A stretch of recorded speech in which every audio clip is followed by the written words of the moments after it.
Looking for a fun and informative podcast all about training working dogs? Look no further than the LWDG Pod Dog. This weekly show is hosted by me, Joanne Perrott, founder of the Ladies Working Dog Group, and I chat to experienced trainers and experts in the field who will give you helpful tips and advice. Whether you're just getting started or you've been working dogs for years, this podcast will have something for you. So pull up a chair, pour yourself a cup of coffee and tune in to LWDG Pod Dog. And let us help you build a better bond with your best friend. Right. Hello and welcome to another episode of LWDG Pod Dog. This week I'm very excited to be bringing you the amazing Louise Ktoris, who is known probably globally for her work with Tales of a Lady Gun on Instagram. Louise has been really involved with the LWDG right from the very start. And I'm very, very excited to be working with her on a new project for our society members, where Louise is going to be our LWDG mindset coach. So, Louise, how are you? I'm very well, thank you, Jo. Lovely to be here. Now, I'm super, super excited, as you can probably hear from my voice, to chat to you about this and to develop this project. But before we go into what we're doing and why we're doing it, can you give people a little bit of your background? Absolutely. So before I went down my rabbit hole with dogs, my background was as a master practitioner in NLP, which is neuro-linguistic programming, and clinical hypnotherapy, which I stumbled into because I needed some help for my son at the time. And later sort of went on to qualify and all of that, and spent a lot of time working with people. Fast forward on from there, about 9 years ago, I got involved with the dogs. And actually, a lot of that mindset work has benefited me hugely in a very new world at the time of dealing with dogs. So, yeah. Now, me and you are both mindset lovers. We love self-development. We've both trained in it. But what I'm most excited about with this project, I think there's a huge connection, which I've watched over the last 6 years, even when we were just a Facebook group, of where people's dog training suffers from their belief in their own ability to do it. So our ideas around this sort of position, this new post as LWDG mindset coach, is to bring people weekly information on how they can overcome that, because it is a real thing, isn't it? Oh, hugely. I mean, the way we think about anything on a daily basis, from the minute you open your eyes to the minute you close them, we are constantly thinking, but our brain is very hardwired to sort of only deal with the things that we need to deal with at any given time. Otherwise, our heads would never come off the pillow. And I think most people will be familiar with the sensation of getting into a car and driving somewhere. And you may not remember the pink elephant with blue spots on it on the side of the road, because your brain deletes information that it doesn't need. And all of the routine and familiar things that we do are what's required there. But we think so much about many things, but I think one of the biggest little things I would say just at this point, just because you think it doesn't mean it's true. And this is, I think, the harder thing for men and women, but especially women, is when we are trying to train our dogs, we're normally a novice owner with a novice dog or pup, but it's a little bit like the blind leading the blind. But on top of that, is this overwhelming sense straight away that we are doing it wrong, we are getting it wrong, not giving ourselves any time to develop the skills we need. We are our worst enemies all the time, aren't we? Oh, the self-critic, that nagging inner voice, the self-sabotage that we all do to ourselves. And actually, if you were to say those things out loud to somebody in front of you, because if somebody was telling you that they had all these thoughts about something, you would go straight away to that positive way of thinking and say, why are you thinking that? Because you're so good at this, and you have this skill, and you have that value, and you're very good with this, and you're very good with that. stop telling yourself these stories. And yet we do exactly that to ourselves, so it's like we don't give other people permission to say bad things about themselves, and yet we give ourselves seemingly full permission to give ourselves a really hard time and sabotage our thinking. So we have to unpick that. When I first met you, I met you indirectly on Instagram, and I absolutely stalked you. And the thing that I sort of started stalking you for, and like attracts like, without doubt, I loved how you were with your dogs. I loved watching your little videos. I loved how patient you were and how calm you were. And you really are still, and you was then, very much somebody I look up to and see as a mentor on my dog training journey. I definitely, without doubt, class you as a friend. I think what I loved even more than like the videos and the pictures and things, though, was the stuff you wrote under it. Your own Instagram account is very much around helping people to see through things, isn't it? Yeah, very much. I think, listen, my Instagram story started as a diary, basically, like many, many people would say, but I maintained that way of thinking and that sort of, because for me, often when I take a picture of a moment or a little video of a moment, it reminds me of several things. And often what I put underneath there, it's not necessarily aimed at kind of other people, but I know that ultimately it does sort of benefit other people to sort of see things differently. They say that a picture says 1,000 words often, and it really, really does. So I think when I look at something, whether it be from something I'm doing with my dogs or something I'm doing with my family or something I see in nature, there is a message in there always, and it's a constant reminder. And I think this is where, as humans, we kind of fail in terms of keeping our focus, keeping a healthy mindset, because we allow everything to crowd in. And when that happens, it just gets very claustrophobic, very overwhelming.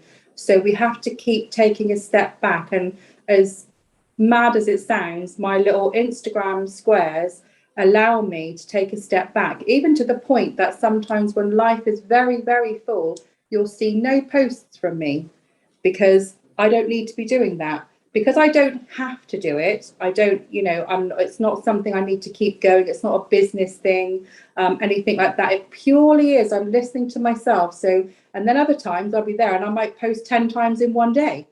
But it's all relevant, and it's all that kind of, it's things that I know that in time to come, it's either pictures or videos or bits that I want to remember. But actually all the time, yeah, it's these little seeds that you throw out, and it helps. And it is really, really lovely, because the community that's grown behind that, they're all still sort of there. And even to this day, it's bonkers. People go, oh gosh, you really made me think about that in a different way, or that really reminded me of this, or that time when. And do you know what?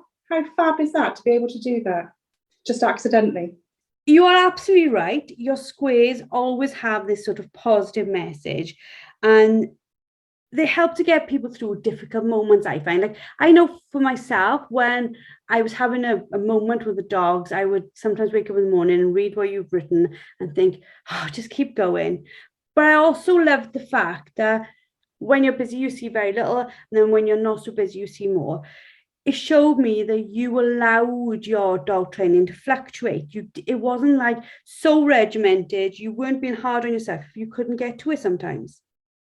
Absolutely. And it's the one thing which, when I first came into dog work and this world, I didn't know that that's what I was doing. Many people who will have followed my story, they already know that, but for those that don't and that are just listening, I basically had 3 Springer Spaniel brothers. We went for a pair, ended up with 3. And so clearly the writing was on the wall that I was going to be the mad dog lady at some point down the line.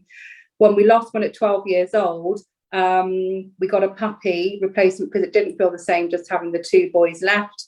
And I stumbled into puppy training, which happened to be with a gun dog trainer, breeder, etc., etc. He ran a shoot. I absolutely loved the training element and having this amazing connection, whether it's because I was at a time of my life when my children were all of a certain age, I had time and space to do that. But I loved what was happening. I had no idea what he was talking about. And he would use all this, language, which I now is very, very familiar, but it certainly wasn't at the time. And I just really enjoyed it, and the passion kind of grew. But when you do reach a point whereby you are now fully fledged in it, and it becomes a lot, and then expectation starts to step in, which is what I didn't have to begin with, because I didn't have any expectations of my dog. If it went and did a retrieve or not, it didn't matter to me, because I had no expectation of what that would ultimately mean at the end of the day. And I think so when it comes to training, it's a bit kind of like, I always think of it as like a graphic equalizer on the old hi-fi systems that we used to have. Shown my age here a lot. But, when you think of, people who are mixing things on a deck, it's very, very up and down, very roller coastery, it's not ever straightforward. And, if you have just, one or two dogs, then perhaps it's a bit more sort of simplified. But when you go bonkers like me and you have multiple dogs, but I just saw that as a way to, to relearn, to reinvest. Every dog brought something different. And, sometimes when I would hit a wall, you've got to take a step back. You've got to kind of go, whoa, okay. And even if it's just the one dog you've got, when you hit this kind of what seems like either a plateau or a barrier, or you're stuck, that kind of sensation, just hands up in the air, take a breath, sit back and think, right, where are we?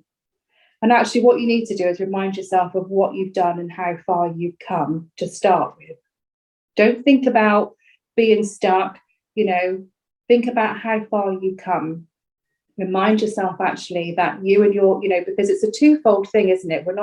We're training a dog, but we're also training ourselves to be handlers. And a lot of people in the LWDG are ladies, they are pet owners first, So I remember distinctly going from being a pet owner, but I think it probably took me about 5 years before I actually could, with confidence, call myself a handler.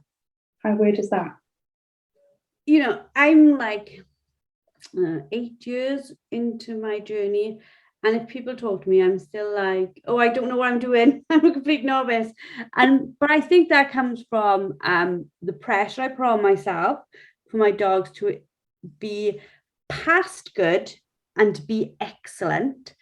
And that mindset doesn't help me, without any doubt. But also I think part of us doesn't ever want to say, and again, I think this is more women than men, we never really want to go, oh yeah, I'm excellent at that. Like, you can talk to a lot of men and they don't have that confidence. People speak to a lot of men and they'll be like, I can do that, I can do that. Women don't tend to be that forthcoming in their self-belief, do they? No, they don't. And it is a sweeping generalization, but men do generally tend to wear their egos on the outside and women will wear it on the inside. I think that we can be quietly confident about something, but I think we also kind of keep it real. And that's okay, keeping something real. It's only a danger if you are you let your sort of fears or that self-sabotage we were talking about earlier, that inner chatter, that inner voice, the negative nagging voice that just kind of, trips you up. If that's still present when you traveled quite some way into your journey, then I would say that's a standalone issue that needs sorting out and probably isn't just related to dog work. That's a you problem, and that needs a bit more digging away at. I think that's absolutely correct. Like, from a personal point of view, and I'm happy to talk about it, it is that thing, when people say, what are you scared of? For me, I know that I'm very, very scared of not feeling over successful, but for putting myself on a pedestal that maybe suggests that there's pride or ego. For me, I try to be as humble as possible.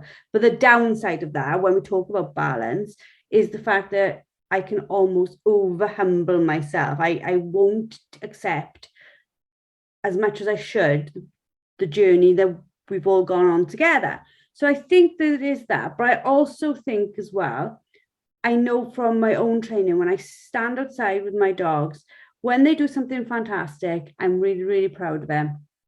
But when it's going wrong, I sort of like not beat myself about it, but I get really frustrated that I don't have the answers this long into it. And then I watch that within the group where people really don't they them hold it back all the time. They just stuck on that mindset. The dog could probably go way further than it is if they could get over that hurdle. Yeah, and it's I've seen that rocking up in group training sessions over the years when I've been working with dogs and people. And I've seen people literally from the minute they get out of the car, they do it in a joking manner, but nonetheless, they're being quite derogatory about, oh, my dog's going to be like, an absolute nightmare today, and or let's see what this shitbag is up to today type of thing.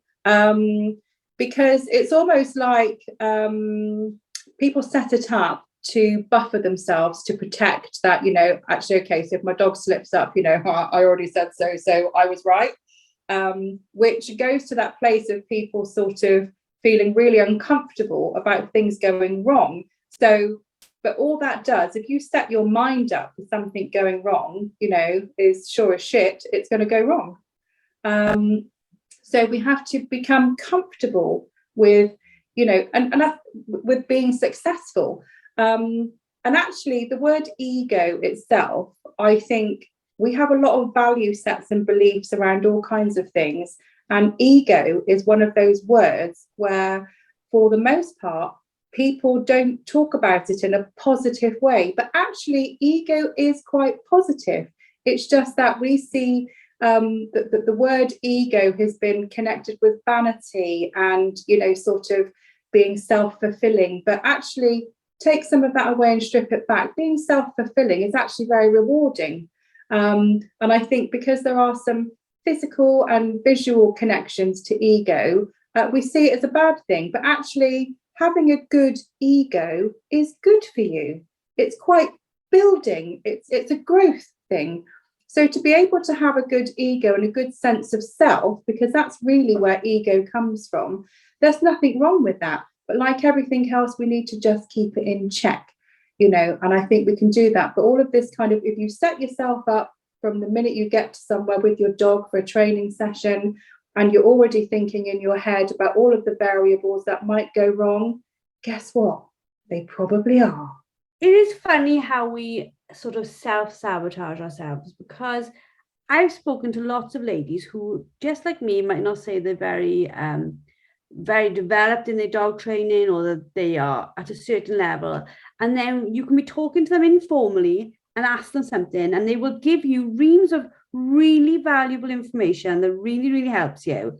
But if you then turn around and say, well, you know what you're on about, your stuff, they will literally shy away from it. They're like, oh, no, I don't give me that label of actually knowing what I'm doing. Yeah, so, okay, listen, you can be good at something. So the classic example in dog world is the people that choose to just have working dogs in the shooting field, be that, sort of bigger shoots, smaller shoots, rough shooting, walked up shooting.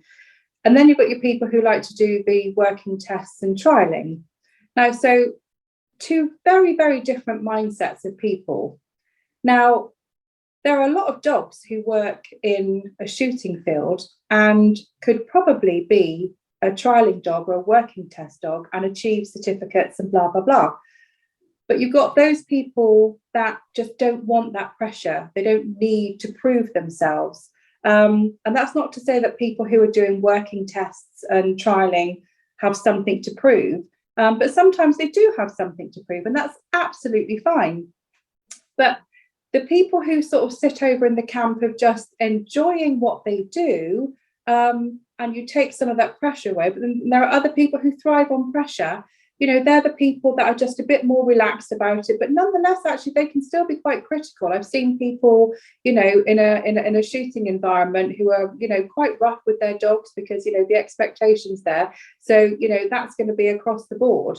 But actually, I think, when we put ourselves under pressure, so you can be good at something And I've come across many trainers who are really, quite humble, in their ways, and they don't have to have a big blaring, business account that sort of shouts everything.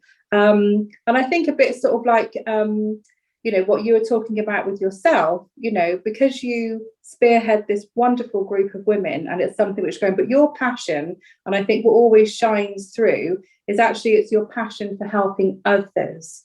And whilst you do that, you're able to glean all of the nuggets and, information that you need in order to get the best out of your dogs. So therefore, I know that you personally have never wanted to be seen as a gun dog trainer, but the reality is that you probably possess all the skills to be one, but you don't have to be one. And you see, these are the choices that we make. You can have a massive skill set, but it doesn't mean to say that you've got to have all of the lights, that above your head, neon lights saying, look at me, look at me. Now, for some people, they might want that. And so for them, achieving all of these different things lines them up to be set in a business position, with their dogs or whatever the business is, but obviously we're here with dogs.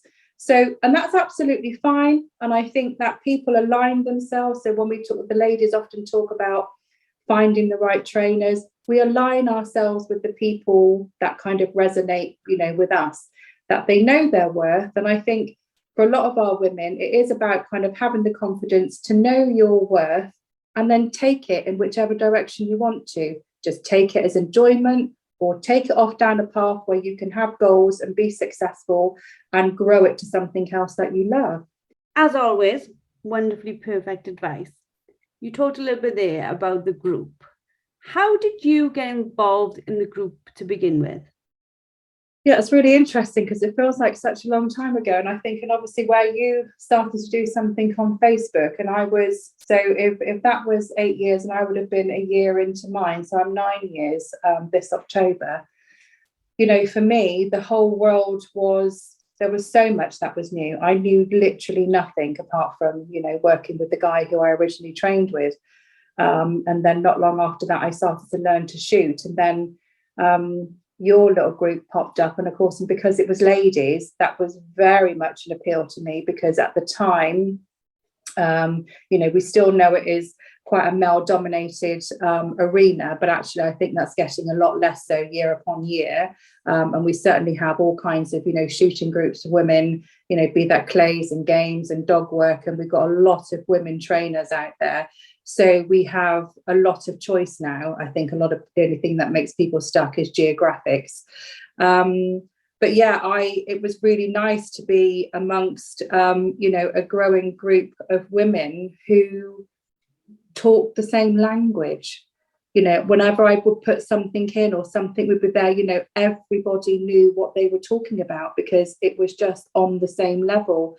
And to be fair, I think that's remained, this whole time. And I think, the success of what you've done is been able to put this big template behind it. So whatever the question, we've got somewhere to guide our women to, because there's a podcast for that, or there's a video for that, there's a trailer for that. We've done a masterclass on that, but keeping on refreshing that, because even in my world, sort of training dogs, and I've got 11 dogs now, it never remains the same. Everything always moves, and you move. And as you grow, remember when you first learned to drive, you can technically drive, you've been given your pass certificate, you've been given the keys to your car, but now is where the real driving starts, because experience starts to begin. And with experience, the further in you get, you start asking questions that you never would have asked on day one because they weren't even a thought, You say we're driving there, and just a little memory popped in. I like to share my little memories of Dad. But when I was 16, I wanted to drive a moped because I wasn't prepared to wait to be 17. And I went and took my test. So I had to drive in front of the instructor, and the instructor's like in a headpiece, he's telling you what to do. So the instructor's behind me, and behind the instructor is my dad in the pickup following me. So we did the test, and then we came back, and the instructor passed me, or the examiner passed me. And then I got in the car with Dad, and he said, rip that up, because I followed the two of you, and there's no effing way you should be on the road. I was like, cheers for the vote of confidence. But thinking back, like, it was that thing, I had no clue what I was doing. And you literally, you know, as it was, I think they probably give everybody the pass because I was driving 29-mile-an-hour moped. I wasn't really going to do that much damage on the village roads. But looking back, you don't learn until you do. And then you've got to just have some confidence in yourself to just go do it anyway. What is your plan now as we go forward for this new, like the whole idea of this mindset coach, like I said, is quite a new thing, but really we just want to bring something to the Ladies Weekly where they have to think about what's going on between their 2 years, isn't it? Exactly. So I think it's about helping women to process. I mean, you've had some very practical things over the years to help with training programs and steps that people can take, you know, to make themselves accountable on a daily basis. These are all really good, practical, functional things that we can do. But often still lined up with that, we can have functional things, but then we ourselves get in the way. So it's really about opening up a space for our ladies to share some of the things that make them stuck, make them hit a wall, make them hesitate.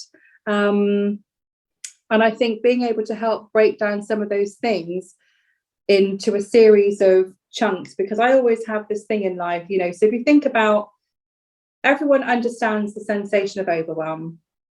Yeah, so overwhelm can happen in your personal life, your business life, your hobby life, your relationships. It arrives absolutely everywhere at some point. So we need to break things down into bite-sized chunks. And overwhelm is basically your body, your mind. It's giving you a signal to say, enough, I can't cope. I need to do something different. So we need to listen, you know, because when overwhelm hits us.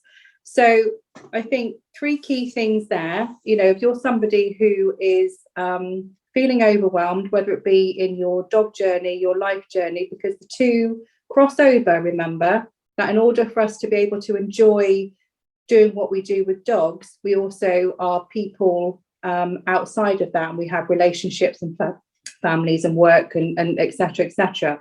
And sometimes these things affect our quality time with our dogs. So it's important to understand that when overwhelm hits, we need to listen to it and address it regardless of where it started from.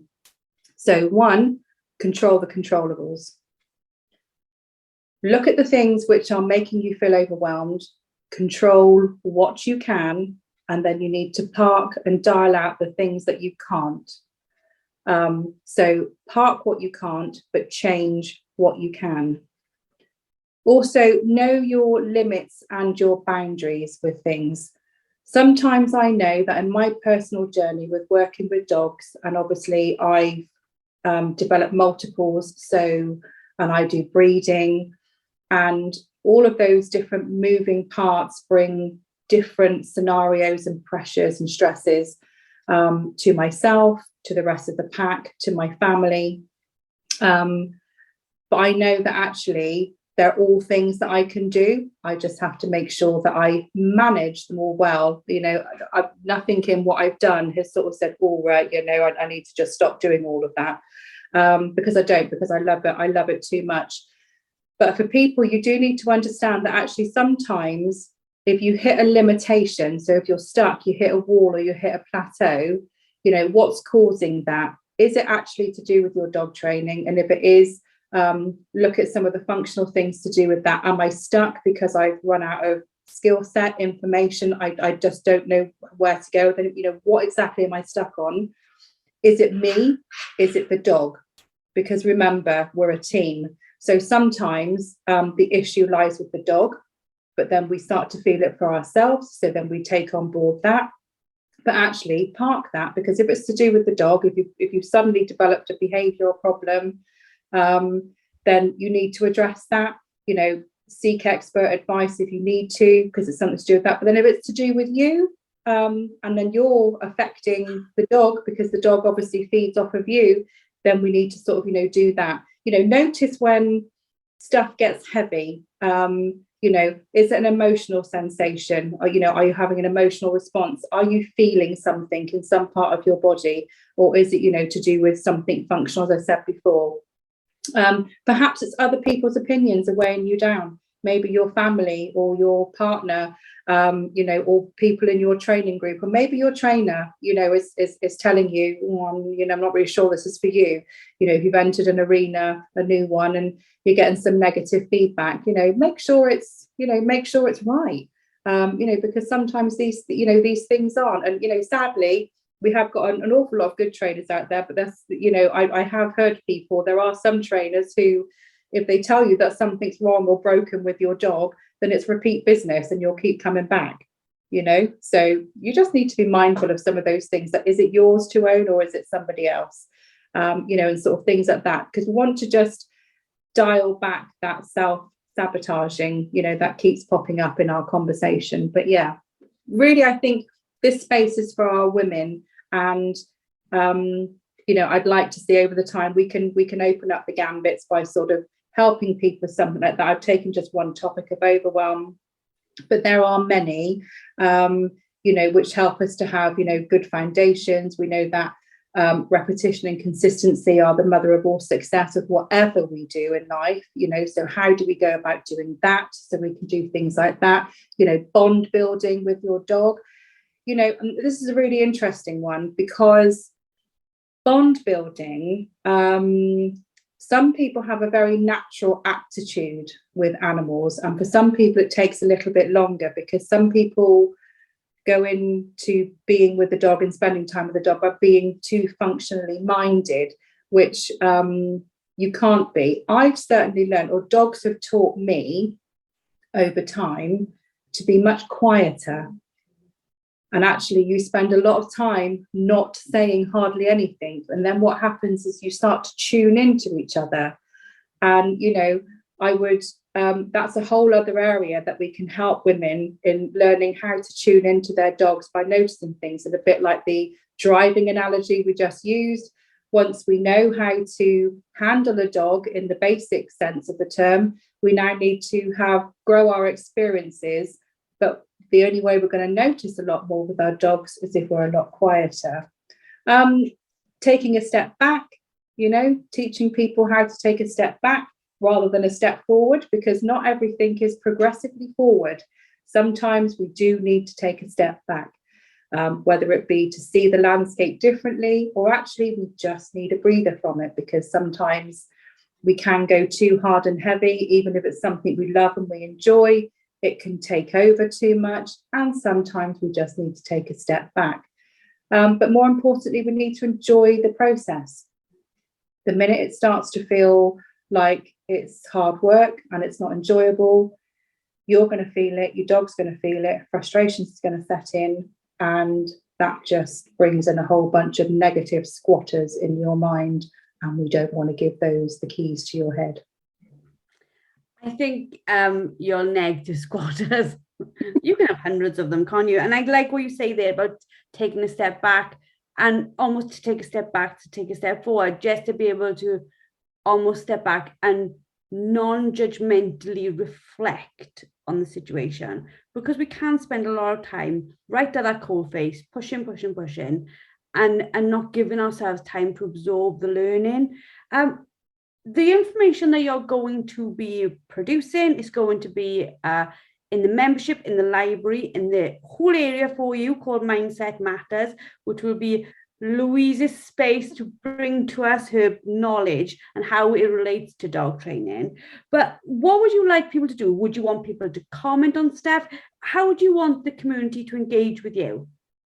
Yeah, definitely. In any way, shape they feel that they would like to, because this is it's their space, it's everybody's space. And we watch them use it freely in terms of all of the training. And that's absolutely wonderful. And, that's ultimately what we want. We want for women to feel confident and go about doing the things with their dogs that they want to. But that requires you to have a certain place in your head and a certain space in your life. And I know that for me, when sometimes, family life has taken over, my kids have made me a nana over the last couple of years, and I've now got 2 grandchildren, and I have to find time and space for that as well.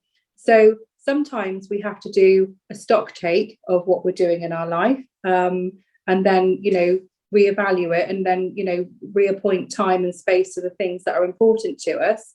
And there's a whole bunch of other things that, maybe your, time and resources, they change because, your life has changed, your work has changed, you lose a job, you get a different job, the hours are different, etc., etc. You need to be honest with yourself about what those things are and not give yourself a hard time about it, and accept that it is the process of the onward journey. And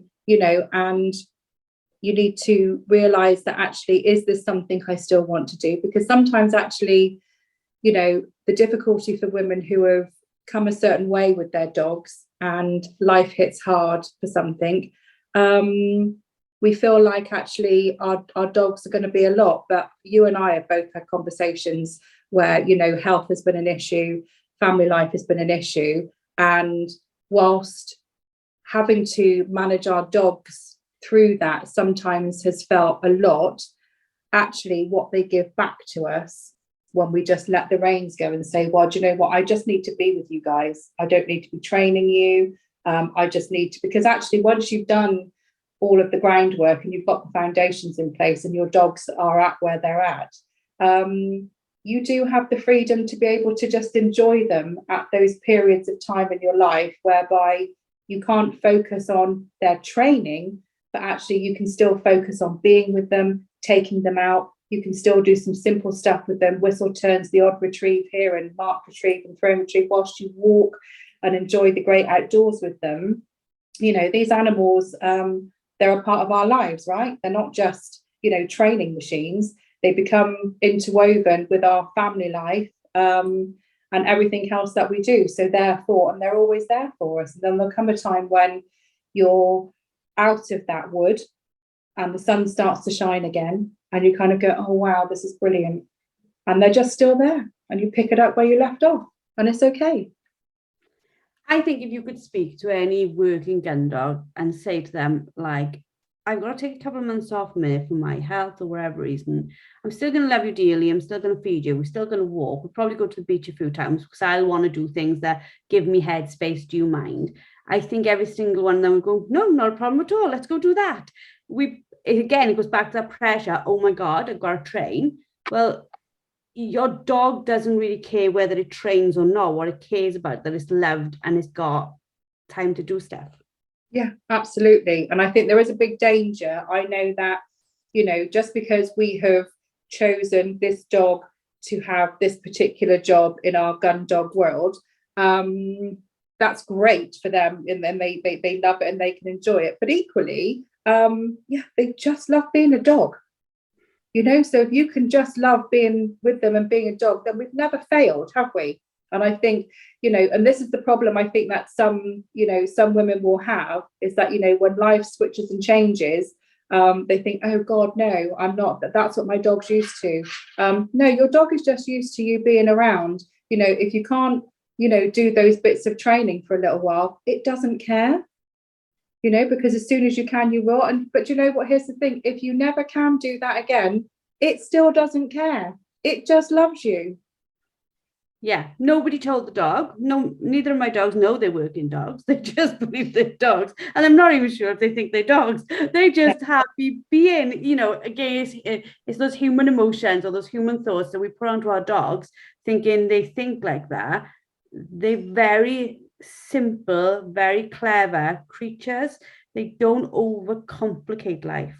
No, they don't. And I think, and they, dogs work off of patterns. And I think so long as you are always able to give them, time and space, how you fill that time and space doesn't have to be detrimental to the well-being of the dog. And I think you're obviously going to get, it's interesting actually, I was just on a shoot Monday, and one of the guys in the picking up team, he brought out his 14-year-old lab boy, who literally looks like he's just kind of hobbling around. And the guy said to me, I went, oh, is he all right? And he went, he's absolutely fine.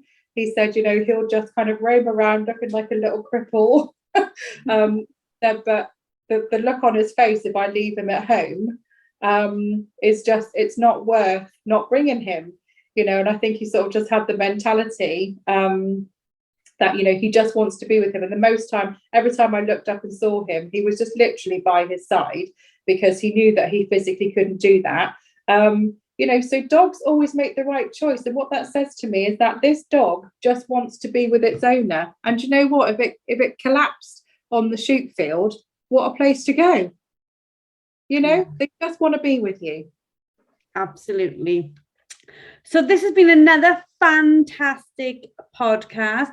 For society members, you will be able to access Louise's information, her mindset coaching very, very soon. It'll be in the library under the Mindset Matters section. It'll be a mixture of different content so you can access it as and when you want to. For those of you who are not members, who are ladies, we do have a 3-day free pass available at the moment. It should have gone a long time ago, but I haven't had the time to take the website page down. So I will allow everybody to continue to enjoy that for a little bit longer, and then we will be removing it. So if anybody wants to get hold of Lou, obviously the members can get in touch with you within that community. If people want to follow you, like websites, Instagram, how do they find you? Yeah, so Instagram, I slightly changed my handle from Tales of a Lady Gun to Tales of a Gun Dog Lady, purely and simply because over the last couple of years I've done very little shooting, and that was just kind of, you know, circumstantial and just choices I made. But I wanted to remain, I'm one of these people that it shouldn't really matter what your name is, and obviously people have known me that for the longest of time, so it's still the same sort of words, just mixed up a little bit with more of the emphasis on the dogs, because that's really where I'm at. And that's, you know, and that's true of the journey. So Tales of a Gun Dog Lady on Instagram, which is where I'm mostly at. And just a wonderful example of evolution. Things don't have to stay the same. They don't. Thank you very much for a wonderful, wonderful podcast. Thank you all for listening. We hope that you've enjoyed this week's. If you have any comments, any feedback, please let us know. If you want to be on our email list so you know information about when things are going out, what's going out, please go to our website, www.thelwdg.com. Sign up for our email list and we will keep you updated. We will never spam you. We just send a once a week is meant to be, sometimes once a fortnight, depending on how busy I've been, but it's normally once a week, email, newsletter, what's going on, where it's going on, and how you can get involved. So I hope you've all enjoyed, and we look forward to speaking to you next week. Thank you for listening to LWDG Pod Dog with me, Jo Parrott. Now, we all know training a dog takes time, energy, and patience, but our lives can be really, really busy. Don't worry, the LWDG has got you covered. Join us for our free planning workshop where we'll show you how to use short 10-minute training sessions each day to fast forward your dog's education. Our experts have years of experience in training dogs and will help you get started on the right foot. Register now and start making progress with your furry friend today. Go to our Facebook page, the Ladies Working Dog Group, and click on the pinned post, or visit www.thelwdg.com.